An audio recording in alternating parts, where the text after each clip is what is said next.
இது விழித்தியில் ஒரு தவம். அத்தியாயம் 5. இந்திரசேனா சொன்னதை கேட்டு யாழ்மொழி அதிர்ந்து போய் நிற்க, அவளோ கண்ணீர் வடித்தபடி ஜன்னல் வழியே வெளியே வெறித்து கொண்டு நின்றிருந்தாள். இப்போது எதற்கு அழுகிறீர்கள் இளவரசி?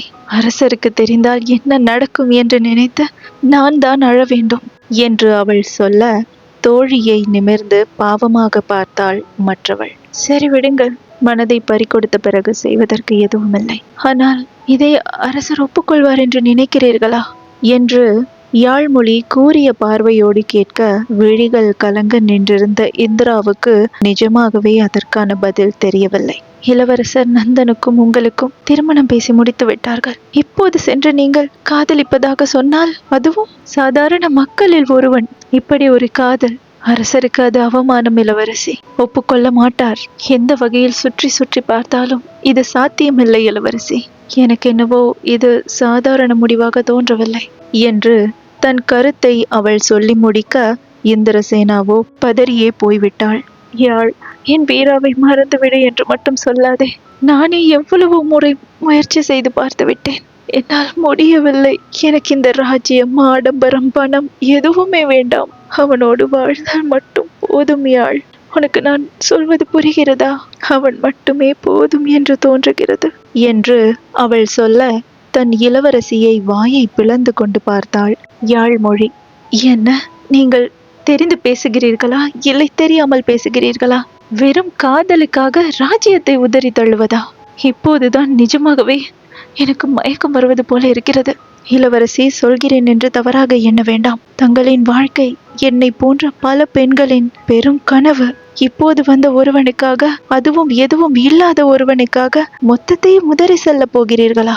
இது உங்களுக்கே முட்டாள்தனமாக இல்லையா இளவரசி என்று திட்டிவிட்டு சுதாகரித்தவள், ஐயோ இளவரசி, எல்லை மீறி பேசிவிட்டேன், மன்னித்து விடுங்கள். ஏதோ ஒரு ஆவேசத்தில் ஏதேதோ பேசிவிட்டேன். நான் ஒரு முட்டாள், ச்சே என்று தன்னைத்தானே திட்டிக் கொண்டாள் யாழ்மொழி. ஆனால் இந்திரசேனாவோ விரக்தியாக புன்னகைத்தாள். நீ இதுவரை யாரையாவது காதலித்திருக்கிறாயா என்று தோழியின் விழிகளை நேருக்கு நேராக பார்த்து அவள் கேட்க, யோசனையோடு இல்லை எனும் விதமாக தலையசைத்தாள் யாழ்மொழி. காதலித்து பார், உனக்கும் புரியும் என்று மட்டும் சொன்னவள் அங்கிருந்து நகரப் போக, வேகமாக சென்று இந்திராவின் முன்னே நின்று கொண்டவள், இதற்கு என்ன அர்த்தம் என்று கேட்டாள் குழப்பத்தோடு. உனக்கு நான் பதில் சொல்ல முடியாது யாழ்மொழி. காதலித்தால் மட்டுமே அந்த உணர்வை புரிந்து கொள்ள முடியும். தன்னவனுக்காக என்ன வேண்டுமானாலும் நம் மனம் செய்ய தூண்டும். அவனுக்கென்றே அது துடிக்கும். அத்தனை அழகான ஒரு உணர்வு அது. அதை உன்னால் இப்போது புரிந்து கொள்ள முடியாதா என்று இந்திரசேனா சொல்லிவிட்டு செல்ல, தலையை சொரிந்து கொண்டாள் யாழ்மொழி. இவர்கள் காதலித்ததே தவறு. ஆனால் இவர்கள் என்னவென்றால், தடுக்க வந்த என்னையும் அல்லவா காதலித்து பார் என்று விட்டு போகிறார்கள். என்னையும் கூட்டுக்களவாணியாக சேர்த்து கொள்ள பார்க்கிறார்களோ? இருக்கலாம். காதலும் மண்ணாங்கட்டியும் இருக்கும் பிரச்சனையில் இந்த இழவு வேறையா என்று சலிப்பாக விழிகளை உருட்டியவாறு தன் வேலைகளை கவனிக்க சென்றாள் அவள். அடுத்த 2 நாட்கள் கழிந்த நிலையில் ஊரே மன்னர் எடுத்திருக்கும் முடிவை பற்றி அறிந்து பரபரப்பாக இருந்தது. மக்களுக்கிடையில் கிட்டத்தட்ட மன்னருக்கு எதிரான புரட்சி வெடிக்க காத்திருக்க, சந்தையில் கூட்டமாக நின்றிருந்தனர் மக்கள் கூட்டம். இந்த மண்ணுல எங்களுக்கும் தானே உரிமை இருக்கு. இந்த மண்ணோட வளங்களை அந்த வெள்ளக்காரனுங்களுக்கு கொடுக்க மன்னர் எப்படி சம்மதிப்பாரு? இதை என்னால கொஞ்சம் கூட ஏத்துக்க முடியல என்று ஒரு பெண் கத்த, ஆமா, இந்த வளங்கள் நமக்கு சொந்தமானது. காசுக்காக மன்னர் எடுத்த முடிவை நாம ஆமோதிக்க கூடாது. இதுக்கு எதிரா நாம புரட்சி பண்ணணும் என்று குரல் கொடுத்தான் இன்னொருவன். வெள்ளக்காரனுங்களோட அராஜகத்தை ஏற்கனவே தாங்க முடியல. இதுல இந்த உரிமைகளையும் தூக்கி கொடுத்தா நாம எங்கதான் போறது? சொந்த மண்ணிலேயே அடிமையா வாழ்ந்துட்டு இருக்கோம். இன்னும் எத்தனை காலத்துக்கு இது நீடிக்குமோ தெரியல. அவனுங்களை துரத்துறதை விட்டுட்டு உரிமையை தூக்கி கொடுத்துக்கிட்டே இருந்தா அரசரோட செயலை நாம வன்மையா கண்டிக்கணும். என்ன நான் சொல்றது என்று ஆளாளுக்கு கோபமாக பேச, இதை அமைதியாக பார்த்து கொண்டிருந்த வீராவோ எல்லோர் முன்னும் வந்து நின்றான். கொஞ்ச நேரம் எல்லாரும் அமைதியா இருங்க. அரசர் பண்ணதை என்னாலையும் ஏத்துக்க முடியலதான். ஆனா எனக்கு என்னவோ அரசர் விருப்பப்பட்டு பண்ண மாதிரி தெரியல. இந்த வெள்ளக்காரனுங்களோட வற்புறுத்தலா இல்லைன்னா மிரட்டலா கூட இருக்கலாம்ல என்று அவன் சொல்ல, என்ன வீரா பேசுற? நம்மளை பாதுகாக்கிறது தான் அரசரோட கடமை. நமக்காக அவர் எதிர்த்து நின்று இருக்கணுமா இல்லையா என்று பதிலுக்கு கேட்டான் ஒருவன். வீராவோ விரக்தியாக புன்னகைத்தவன், அவங்களை எதிர்த்து நிக்கிற படைபலமும் ஆயுத பலமும் நம்ம அரசர்கிட்ட இருந்திருந்தா எப்பவோ அவங்கள அடிச்சு விரட்டி இருக்கலாம். ஆனா அந்த வெள்ளக்காரனுங்க கிட்ட ஆயுத பலம் ஜாஸ்தி. அவங்க நினைச்சா அவங்களோட நாட்டுல இருந்த ஆயுதங்களை இன்னும் கூட இறக்குமதி பண்ணலாம். அவங்களோட ஒப்பந்தத்துக்கு அரசர் சம்மதிச்சிருக்கலன்னா நஷ்டம் நமக்கு தான். நம்ம நிலத்தையே அழிச்சிருவானுங்க. கொஞ்சம் நிதானமா யோசிச்சு பார்த்தா அவங்களுக்கே புரியும் என்று தெளிவாக சொல்லி முடித்தான் அவன். அவனுக்கு முன்னே இருந்த மக்களோ ஒருவர் முகத்தை ஒருவர் பார்த்து கொள்ள, நீ சொல்றதும் சரிதான் வீரா. இவனுங்களை இப்பவே நாட்டை விட்டு ஓட விடணும். இவனுங்களை கூடிய சீக்கிரம் துரத்தணும் வீரா. வரி பணத்தையும் அதிகரிச்சுக்கிட்டே போறானுங்க. வரி பணமும் அதிகரிச்சுக்கிட்டே போகுது. கொடுக்கலன்னா தண்டிக்கிறானுங்க. சின்னவங்க பெரியவங்கன்னு யாரையும் பாக்குறது கிடையாது. எல்லாத்தையும் தாண்டி நம்ம வீட்டு பொண்ணுங்களையே தூக்கிட்டு போறானுங்க என்று வேதனையோடு சொன்னார் கூட்டத்தில் இருந்த பெரியவர். நம்மளால பண்ணக்கூடியது எல்லாம் ஒண்ணுதான். அவனுங்களுக்கு எதிரா நாம புரட்சி பண்ணணும். அதுதான் ஒரே வழி என்று அழுத்தமாக சொன்னான் வீரா. அன்றிரவு ஆங்கிலேய அரண்மனையில் உள்ள பாரில் அமர்ந்திருந்தனர் சில அதிகாரிகள், லியோ உட்பட.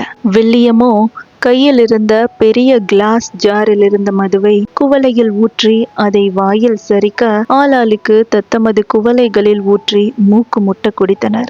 அரசரோட பேலஸ்ல எவ்வளவு அழகான பொண்ணுங்க. வாவ், பார்த்துக்கிட்டே இருக்கலான்னு தோணுச்சு. அதுவும் அந்த ஒரு பொண்ணு. இப்ப மட்டும் இந்த ட்ரிங்க்ஸோட அந்த பொண்ணு பக்கத்துல இருந்திருந்தா it will be pure heaven என்று வில்லியம் யாழ்மொழியை நினைத்தவாறு சொல்ல, ரியலி? அப்போ எடுத்துக்க வேண்டியதுதான் என்று கேலியாக சொல்லி சிரித்தனர் மற்றவர்கள். லியோவோ அவன் பேசுவதை அமைதியாக கேட்டவாறு மதுவை அருந்தி கொண்டிருக்க, வில்லியமோ சிரித்தவாறு இல்லை எனும் விதமாக தலையசைத்தான். அரண்மனையில வேலை பார்க்கிற பொண்ணு அவ்வளவு சீக்கிரம் கை வச்சிட முடியாது. வில்சி, ஒரு நாள் மாட்டுவா என்ற வில்லியமை பார்த்து போதையில் சிரித்தான் லியோ. அவன் சிரிப்பதை முதல் முறை பார்க்கின்றனர் மொத்த பேரும். போதை தலைக்கேறியதில் அவன் தன்னை மீறி சிரிக்க, சார், வாட் ஹேப்பன் சார் என்று சற்று மரியாதையாகவே கேட்டான் வில்லியம். யூ நோ வாட், நான் பார்த்த அதே பொண்ணு நீயும் பார்த்திருந்தா இப்படி பேச மாட்டேன். வாவ், எவ்வளோ அழகான கண்கள் தெரியுமா. ஒரே பார்வைதான். என் கிறிஸ்டிய கூட நான் மறந்துட்டேன் என்று போதையில் அவன் குளறியபடி பேசிக்கொண்டே போக, அவனை அதிர்ச்சியாக பார்த்து கொண்டிருந்தனர் மற்ற அதிகாரிகள். Who is she என்று அவனையே குறுகுருவென பார்த்தவாறு வில்லியம் கேட்க, I don't know, but she's beautiful என்று மனக்கண் முன் தோன்றிய அவளுடைய முகத்தையே பார்த்தவாறு சொன்னான் லியோ. சாருக்கு போதை ஏறிடுச்சுன்னு நினைக்கிறேன் என்று ஜேம்ஸ் தன் பக்கத்தில் இருந்தவனின் காதில் கிசுகிசுக்க தள்ளாடியபடி அறைக்கு நடந்து சென்றான் லியோ. அன்றைய நாள் அப்படியே கழிந்து அடுத்த நாளும் விடிந்தது. லியோவோ நேற்றிரவு அதிகமாக குடித்ததில் உண்டான தலைவலியில் நெற்றியை நீவி விட்டவாறு தன் ஆபீஸ் அறையில் அமர்ந்திருக்க, அப்போது உள்ளே வந்த ஜேம்ஸ் அவனை அடக்கப்பட்ட சிரிப்போடு பார்த்தான். அதை கவனித்தவன் விழிகளை நிமிர்த்தி அவனை ஒரு பார்வை பார்த்து, வாட் என்று காட்டமாக கேட்க, நேத்து ராத்திரி போதையில நீங்க ஒரு பொண்ணை பத்தி சொல்லிட்டே இருந்தீங்கல்ல சார், அது அந்த பொண்ணு தானே என்று சிரித்தவாறு கேட்டான் ஜேம்ஸ். வாட்? இப்போது அவனுடைய குரல் அதிர்ச்சியோடு ஒலித்தது. மற்றவனும் அவன் பேசியது அத்தனையும் ஒன்று விடாமல் சொல்லி முடிக்க, அதிர்ந்து பார்த்தவன் உள்ளுக்குள் தன்னைத்தானே திட்டிக்கொண்டு ஒரே நொடியில் தன் முகபாவனையை கோபமாக மாற்றினான். இல்ல சார், அது நேத்து ராத்திரி நீங்க தான் என்று அவனின் கோபமான முகத்தை பார்த்ததும் ஜேம்ஸிற்கு வார்த்தைகள் தடுமாற, வாட் ரபிஷ், போய் வேலையை பாரு என்று மற்றவன் அடித்தொண்டையிலிருந்து கத்தினான். அதற்கு மேல் அவன் அங்கு நிற்பானா என்ன? விட்டால் போதுமென ஜேம்ஸ் ஓடி இருக்க, நான் அப்படி கேவலமாவா பேசினேன்? அடச்சே, இனி குடிக்கவே கூடாதா என்று ஒரு முடிவை எடுத்தவனாக சலிப்பாக விழிகளை உருட்டினான் லியோ. கிட்டத்தட்ட ஒரு வாரம் கழிந்திருக்க, அன்று வீராவின் தலைமையில் புரட்சியாளர்கள் ஆங்கிலேய அரண்மனையை தாக்க கிளம்பினர். இன்னைக்கு இவனுங்களை சும்மா விடக்கூடாது வீரா, இன்னும் விட்டா நம்ம மண்ணில் இருக்கிற எல்லாத்தையும் அவனுங்களுக்கு சொந்தமாக்கிடுவானுங்க என்று ஒருவன் சொல்ல, முடிஞ்ச அளவு தாக்குங்க, பயங்கிறது நம்ம கண்ணில் இருக்கக்கூடாது. ஆனா அதே நேரம் அவனுங்க துப்பாக்கியால சுடும்போது நீங்களும் கவனமா இருங்க. சொல்றது எல்லாருக்கும் புரியுதுல்ல என்று எச்சரித்தான் வீரா. புரியுது வீரா என்று எல்லோரும் சொல்லிக்கொள்ள, மரத்திற்கு பின்னே சிலர் மறைந்து நின்றிருக்க, சிலர் மரத்திற்கு மேலே ஏறி கிளைகளுக்கு நடுவே மறைந்திருந்து தாக்க ஆரம்பித்தனர். ஆங்கிலேய அரண்மனையில் கண்ணாடிகளை கற்களால் வீசி அவர்கள் உடைக்க வீராவோ ஈட்டியை ஒரு அதிகாரியின் மேல் குறிவைத்து செலுத்தினான். ஆபீசர்ஸ், நம்மளை சுத்தி புரட்சியாளர்கள் வந்துட்டாங்க. இன்னைக்கு ஒருத்தரும் ஊர் போய் சேரக்கூடாது.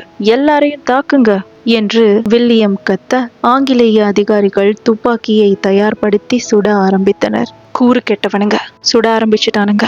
யாரும் மறைஞ்சிருக்கிற இடத்துல இருந்து வெளியில வராதீங்க என்று கத்திய வீரா ஆங்கிலேயர்களின் துப்பாக்கி குண்டுகளிலிருந்து தப்பித்து ஒரு பெரிய கல்லிற்கு பின்னே மறைந்து கொண்டவாறு ஈட்டியால் குறிவைத்து தாக்க இந்த குறியும் தப்பவில்லை. சரியாக ஒரு அதிகாரியின் வயிற்றை கிழித்து கொண்டு அந்த ஈட்டி செல்ல இதை தன் அறை பால்கனியில் இருந்து முகம் சிவக்க பார்த்து கொண்டிருந்தான் Leo. How dare is he என்று பற்களை கடித்தவன் தன் கையில் இருந்த துப்பாக்கியில் புல்லட்டை செலுத்தி கீழே செல்ல போக அவனின் மூளைக்குள் ஒரு மின்னல் வெட்டியது. உடனே விஷம சிரிப்போடு கட்டடத்தின் மாடிக்கு சென்று மேலிருந்து கீழே துப்பாக்கியால் குறிவைத்த லியோ அங்கிருந்த புரட்சியாளன் ஒருவனை குறிவைத்து சுட்டான். அவனோ வலியில் அலறிக்கொண்டு தரையில் விழுந்துவிட எல்லோருக்கும் அத்தனை அதிர்ச்சியாக இருந்தது. மாடியில் நின்றிருந்தவனுக்கு கீழே மறைந்து நின்றவர்கள் நன்றாக தெரிய ஒவ்வொருவரையும் அவன் சுட்டு தள்ள ஆரம்பித்தான். வீராவுக்கு இந்த நொடி என்ன செய்வது என்றே தெரியவில்லை. மரங்களுக்கிடையே மறைந்திருந்து வேகமாக அவனுக்கு அருகில் ஓடி வந்த பாலா, நம்ம ஆளுங்கள்ல பாதி பேரை கொண்டுட்டானுங்க வீரா, இப்போ என்ன பண்றது என்று பதற்றமாக கேட்க, பாலா, இதுக்கு மேல இங்க இருக்கிறது பாதுகாப்பில்ல. நான் இவனுங்களை திசை திருப்புறேன். நீங்க இருந்து எல்லாரையும் அழிச்சிட்டு போ என்றான் மற்றவன் தீவிரமான குரலில். வீரா, நீ என்ன சொல்ற? அவனுங்க கிட்ட நீ தனியா சிக்கினா கண்டிப்பா உன்னை கொண்டுடுவானுங்க. எங்களாலலாம் உன்னை தனியா விட்டுட்டு போக முடியாது. நீயும் வா என்று பாலா பயத்தோடு சொல்ல, அத நான் பாத்துக்கிறேன். எப்படியாச்சும் அவனுங்க கிட்ட இருந்து தப்பிச்சு நம்ம இடத்துக்கு நான் வந்துருவேண்டா. வசனம் பேசிட்டு இருக்க நேரம் இல்ல. சீக்கிரமா எல்லாரையும் கூட்டிட்டு போ. சொன்னதை மட்டும் பண்ணு நீ என்று கோபமாக கர்ஜித்த வீரா முகத்தை மறைத்து கொண்டு அவர்களை நோக்கி ஓடினான். உடனே லியோ அவனுக்கு குறிவைத்து சுட வீராவோ அதிகாரிகளின் துப்பாக்கி தாக்குதலில் இருந்து தப்பித்து ஓடி மறைந்தான். ஆனால் இந்த முறை லியோ விடவில்லை. கோபத்தில் காலை தரையில் உதைத்தவன் வேகமாக அரண்மனையில் இருந்து வெளியேறி வீராவை துரத்தியவாறு காட்டு பாதைக்குள் ஓட, இதற்கிடையில் பணிப்பெண்கள் உறங்கிக் கொண்டிருக்கும் அறையில் ரகசியமாக நுழைந்தது ஒரு உருவம். யாழ்மொழியோ நன்றாக உறங்கிக் கொண்டிருக்க மெல்ல அவளை நெருங்கிய அந்த உருவம் படுத்திருந்தவளை மெல்ல தட்டி எழுப்ப விழிகளை திறந்தவளோ அதிர்ச்சியின் உச்சத்தில் கத்தப்போனாள்.